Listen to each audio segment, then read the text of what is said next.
¿qué tal? De nuevo en tu podcast Psicológicamente. Yo soy Ileana Treviño, te doy la bienvenida a un capítulo más de este podcast acerca del trastorno limítrofe de personalidad. El día de hoy abordaremos un tema totalmente primordial, el tratamiento. ¿Qué manejo en general se le da al paciente con trastorno limítrofe de la personalidad?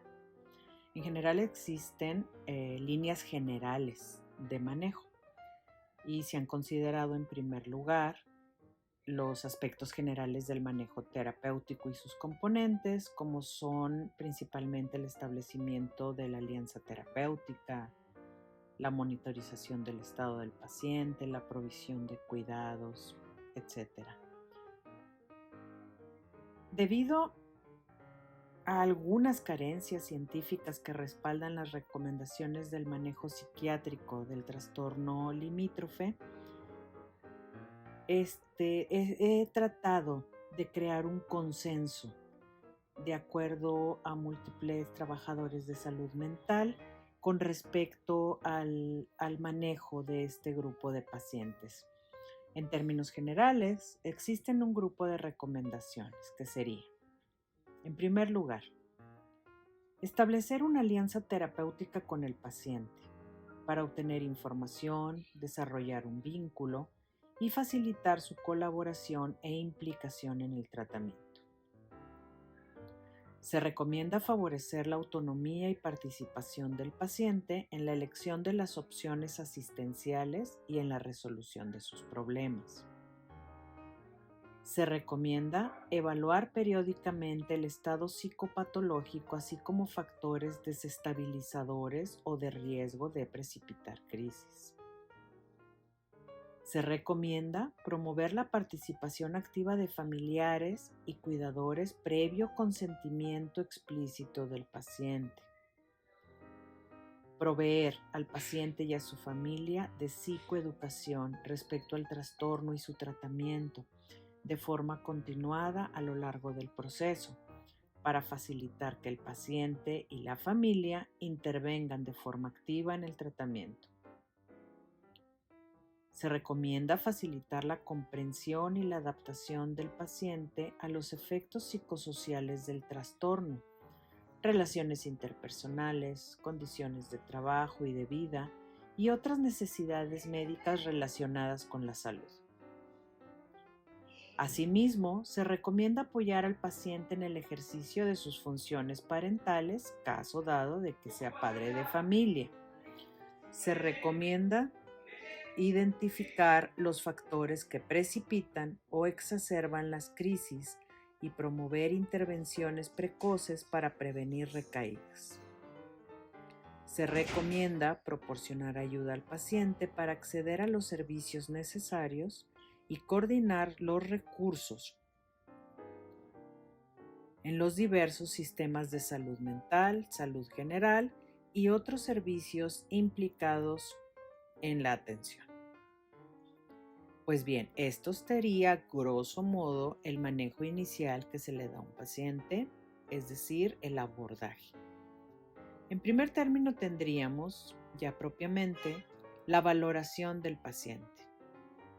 En todo paciente con presunción o diagnóstico de trastorno limítrofe de la personalidad, debe realizarse una valoración inicial completa. Para proceder a esta valoración, se informará al paciente de la finalidad y alcance de esta y de los procedimientos a seguir en términos comprensibles y se clarificarán aquellos que se requieran ser elucidados. La valoración inicial completa va a incluir antecedentes psiquiátricos tanto personales como familiares, la historia psicosocial. Es importante recoger la frecuencia y calidad de las relaciones sociales que ha mantenido el paciente a lo largo de su vida, así como las relaciones significativas en el momento actual. Exploración psicopatológica. Es preciso realizar una exploración psicopatológica que permita detectar la sintomatología más relevante y valorar la presencia o no de patología comórbida en el eje 1 o en el eje 2. Exploración neuropsicológica. Las funciones cognitivas, especialmente la atención y las funciones ejecutivas, a veces pueden estar alteradas en pacientes con trastorno limítrofe. Si la presencia del trastorno coincide con consumo de sustancias, autolesiones persistentes o intentos de suicidio, puede ser necesario realizar una exploración de las funciones cognitivas para ver el impacto de estas en su capacidad de organización y planificación de la vida cotidiana. Por otro lado, la valoración de los factores de riesgo, consumo de alcohol o de otras drogas, y el riesgo de autolesiones o heteroagresiones debe evaluarse de forma específica y tomar las precauciones adecuadas para la protección del paciente o de otras personas. Evaluación médica general y exploración física.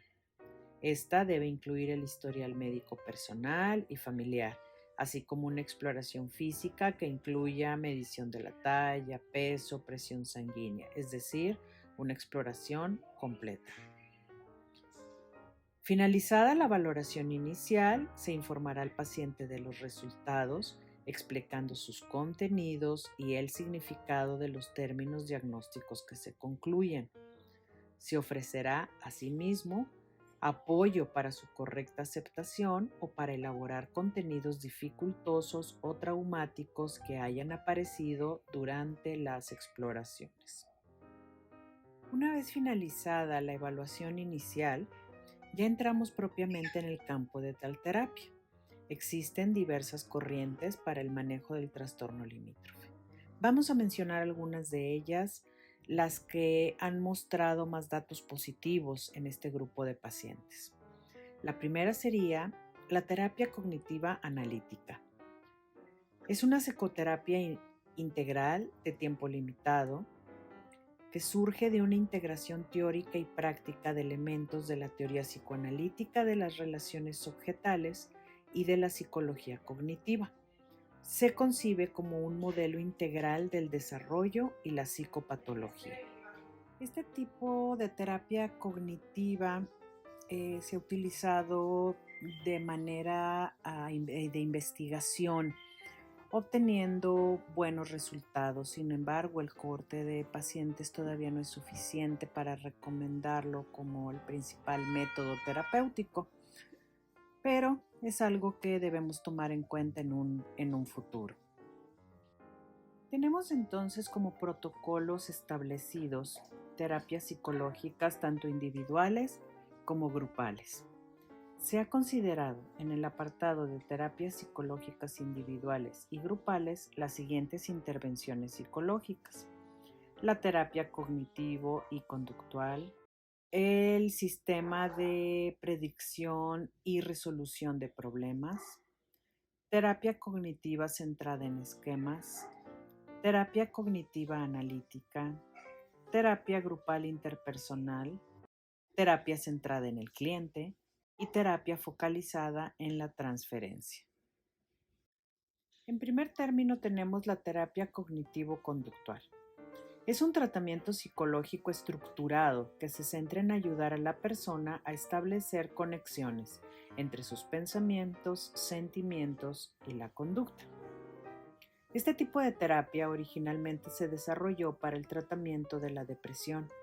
Se ha modificado para el tratamiento de personas con trastornos de la personalidad y con trastorno limítrofe de la personalidad.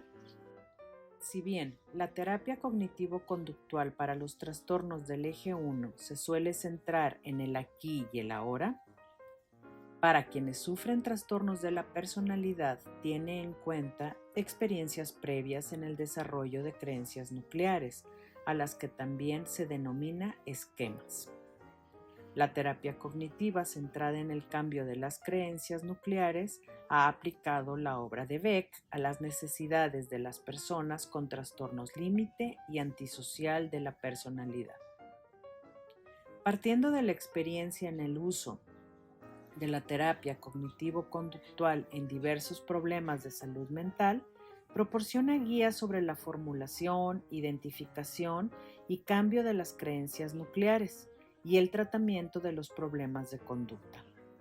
Está adaptada para personas con trastorno limítrofe y considera la estructura de la terapia y los problemas que pueden alterar la relación terapéutica, como por ejemplo la no implicación en el tratamiento, la desviación de problemas y objetivos, dejar de centrarse en los objetivos de la terapia, la pérdida de estructura y el incumplimiento de las tareas asignadas.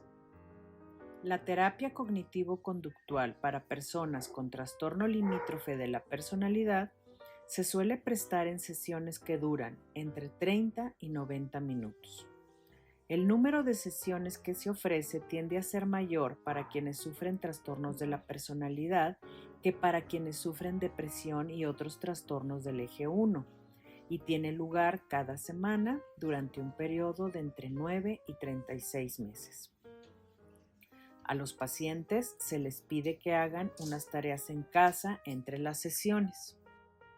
Inclusive, algunos modelos de servicio también proporcionan acceso telefónico a los terapeutas fuera de las sesiones individuales.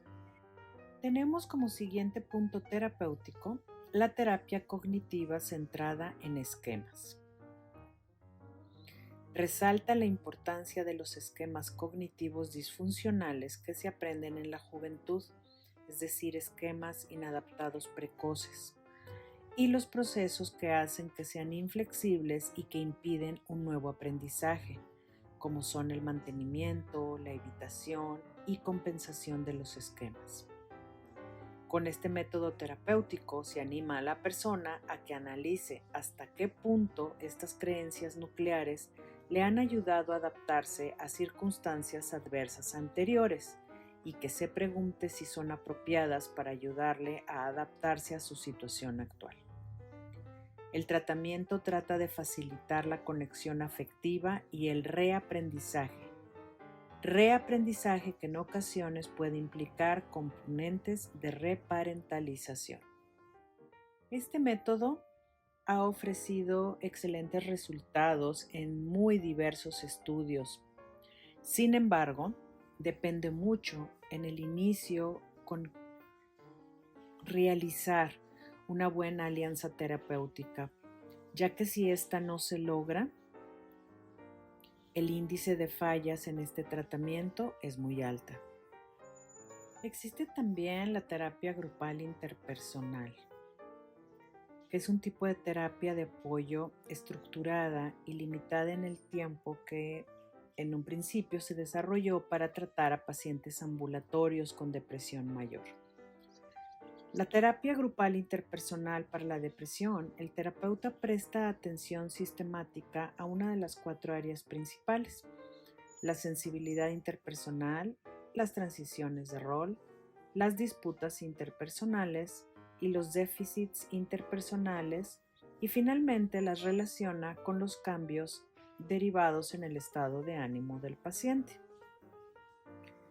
Hay diversos estudios controlados, aleatorizados, que han demostrado que es efectiva en la depresión y otros trastornos.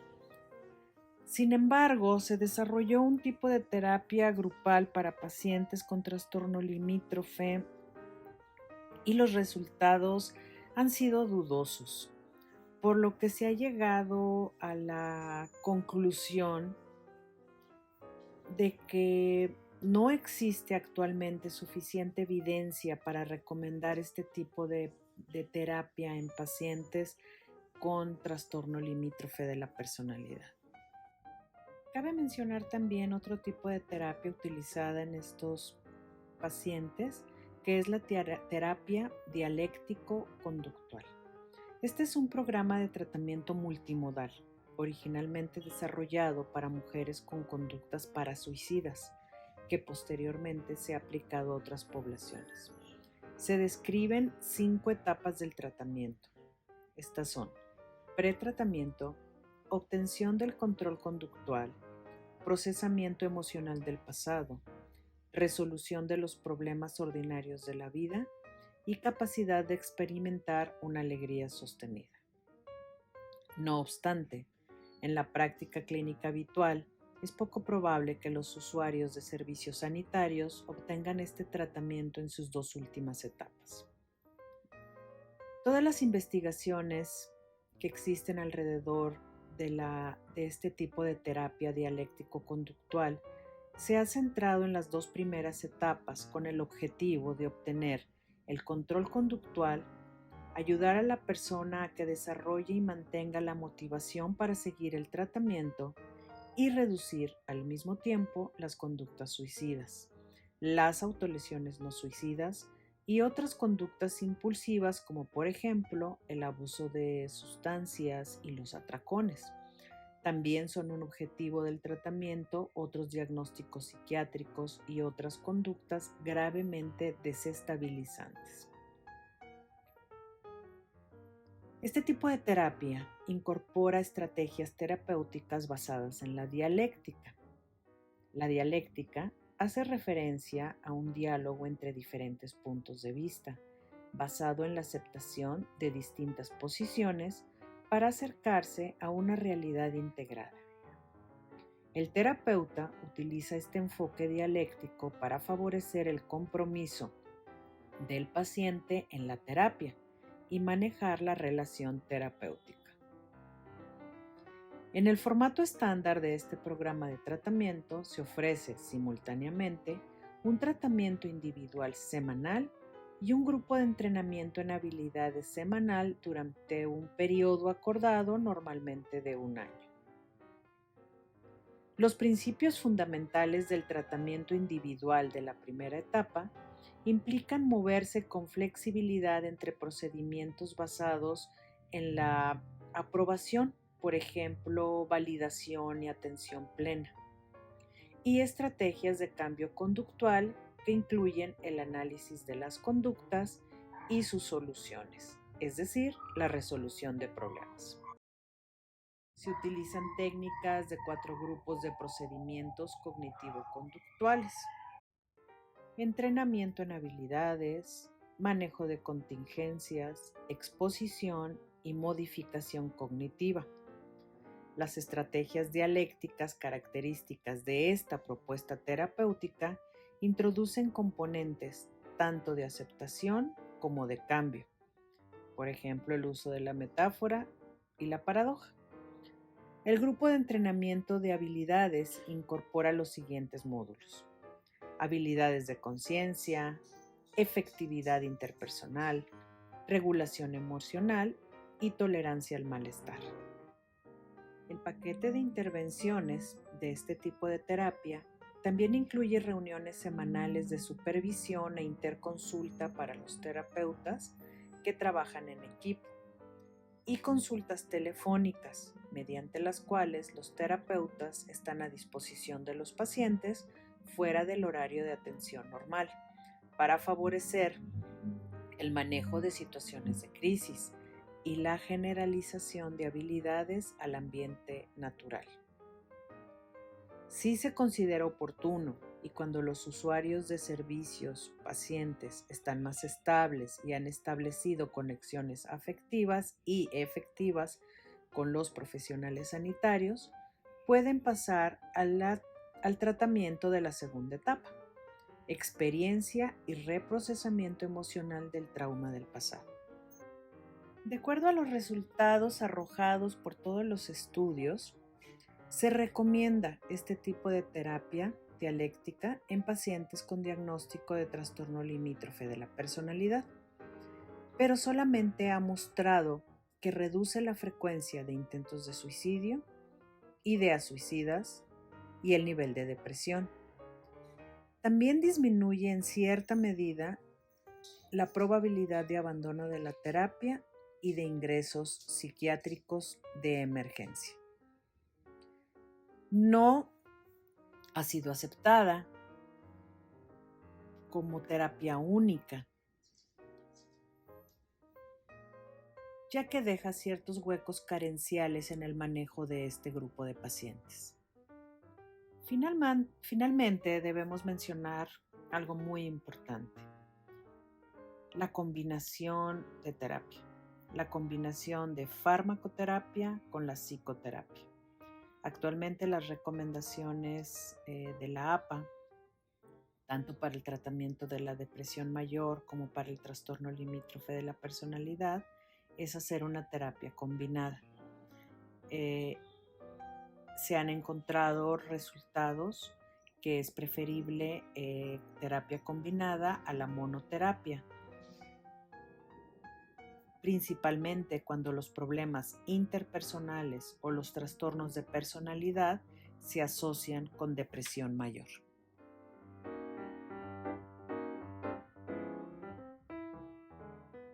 ¿Cómo poder resumir todo este cúmulo de información tan grande? Pues bien, podemos resumirlo de la siguiente manera.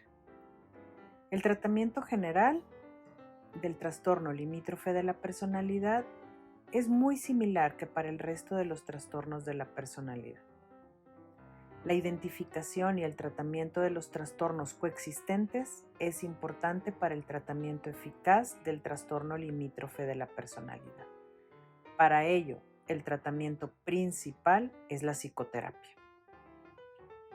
Como hemos mencionado, existen muchas intervenciones psicoterapéuticas, algunas más eficientes que otras, en la reducción de los comportamientos más graves, como serían los comportamientos suicidios, el alivio de la depresión y la mejoría en general de la funcionabilidad de estos pacientes.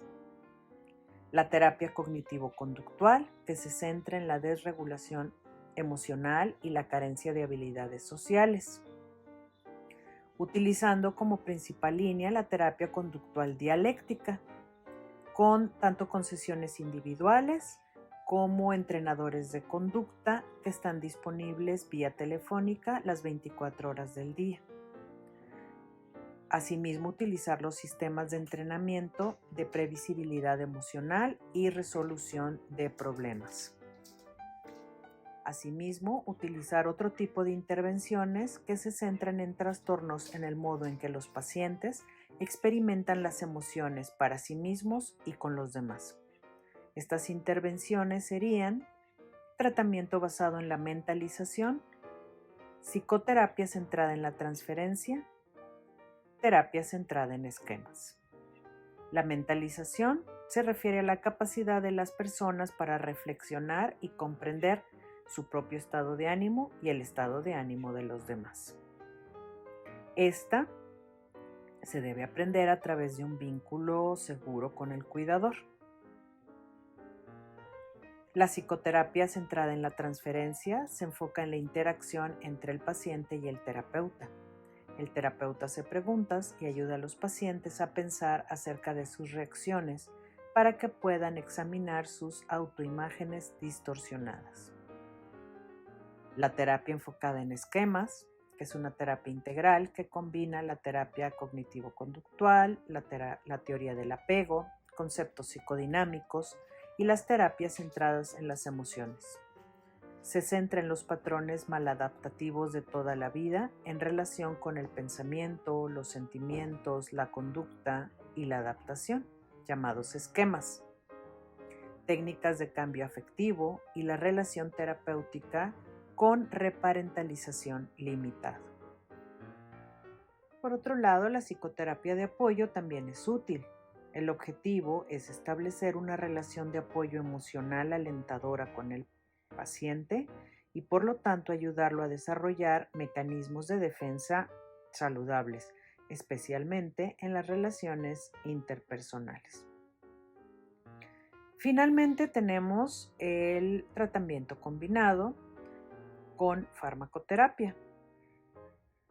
Los medicamentos funcionan mejor cuando se usan con moderación y de forma sistemática y solamente para síntomas específicos, como serían los inhibidores selectivos de la recaptación de la serotonina, estabilizadores del estado de ánimo, antipsicóticos atípicos de segunda generación, que estos en general ayudan para la ansiedad, la ira, la labilidad del estado de ánimo y los síntomas cognitivos.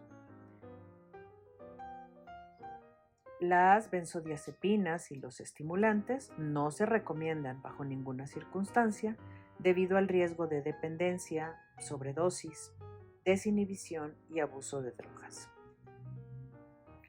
Pues bien, hasta aquí sería, en resumen, el complejo manejo del trastorno limítrofe de la personalidad. Como podemos ver, se compone de muchas ramas, se compone de muchos elementos, algunos funcionan más que otros y todavía están en investigación. Así es que todavía tenemos mucho más que aprender acerca de este trastorno. Sigamos estudiando y sigamos en comunicación. Por mi parte, yo les doy las gracias. Esto es Psicológicamente. Yo soy Ileana Treviño. Me despido.